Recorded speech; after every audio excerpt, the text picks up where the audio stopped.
नमस्कार. आजची बातमी क्रिकेट प्रेमींसाठी खरोखरच धक्कादायक आणि तितकीच प्रेरणादायक आहे. एका सामन्यात तब्बल 444 धावा होतात.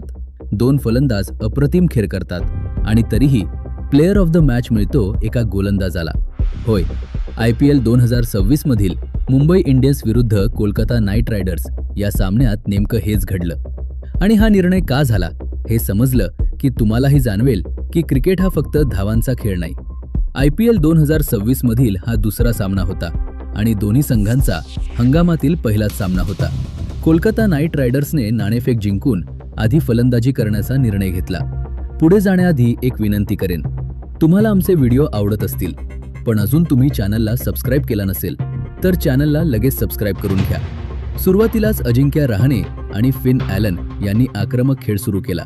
फिन ॲलनने फक्त 17 चेंडूत 37 धावा केल्या. चौकार आणि षटकारांची बरसात सुरू होती.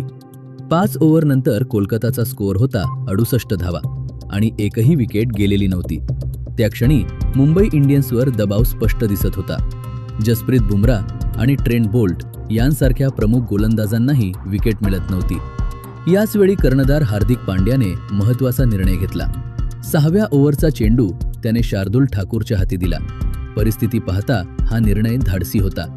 पिच फ्लॅट होती, फलंदाज सेट होते आणि धावा सहज निघत होत्या. पण शार्दुल ठाकूरने त्या विश्वासाचं सोनं केलं.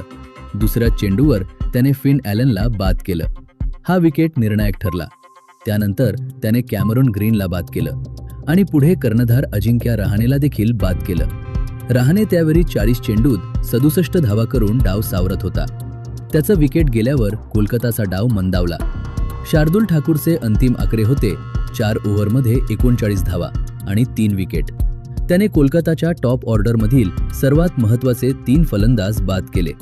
त्यामुळे कोलकाता 20 ओव्हरमध्ये 220 धावांवर थांबले.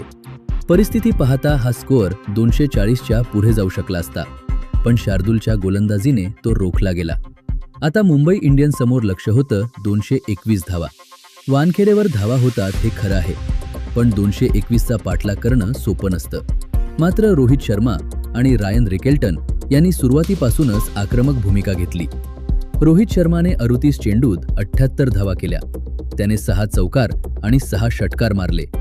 ही त्याची IPL मधील 50वी अर्धशतकी खेळी होती. दुसऱ्या बाजूला रायन रिकेल्टनने 43 चेंडूत 81 धावा केल्या. त्याने 4 चौकार आणि 8 षटकार मारले. या दोघांनी मिळून 148 धावांची पार्टनरशिप केली. ही भागीदारीच मुंबईच्या विजयाचा पाया ठरली. यानंतर थोडे विकेट्स पडले. रोहित शर्मा बाद झाला. रिकेल्टन रनआउट झाला. पण त्यानंतर सूर्यकुमार यादवने जलद 16 धावा केल्या. तिलक वर्माने 20 धावा केल्या. शेवटी हार्दिक पांड्या आणि इतर फलंदाजांनी सामना पूर्ण केला. मुंबई इंडियन्सने 5 चेंडू शिल्लक ठेवून 221 धावांचं लक्ष्य गाठलं. हा त्यांच्या IPL इतिहासातील सर्वात मोठा रन चॅस ठरला. तसेच 2012 नंतर पहिल्यांदाच त्यांनी हंगामातील पहिला सामना जिंकला. आता प्रश्न येतो, player of the match Shardul ठाकूरलाच का मिळाला? रोहित शर्मा आणि रायन रिकेल्टन यांनी अप्रतिम फलंदाजी केली, हे निर्विवाद आहे. पण शार्दुल ठाकूरने सामन्याचा टर्निंग पॉइंट निर्माण केला. त्याने योग्य वेळी घेतलेल्या विकेट्समुळे कोलकाताचा मोठा स्कोअर रोखला गेला. जर कोलकाताने 240 किंवा त्यापेक्षा जास्त धावा केल्या असत्या तर हा सामना पूर्णपणे वेगळा झाला असता. सामन्यानंतर शार्दुल ठाकूर म्हणाला की त्याला चॅलेंजेस आवडतात. 6व्या ओव्हरमध्ये बॉलिंग करणं कठीण होतं, पण अशाच परिस्थितीत स्वतःला सिद्ध करता येतं. तो वानखेडे स्टेडियमबद्दल बोलताना भावूक झाला. त्याने सांगितलं की तो इथे नेट बॉलर म्हणून खेळलाय आणि आता त्याच मैदानावर प्लेयर ऑफ द मॅच मिळणं ही खूप मोठी गोष्ट आहे. हार्दिक पांड्याने देखील त्याचं कौतुक केलं.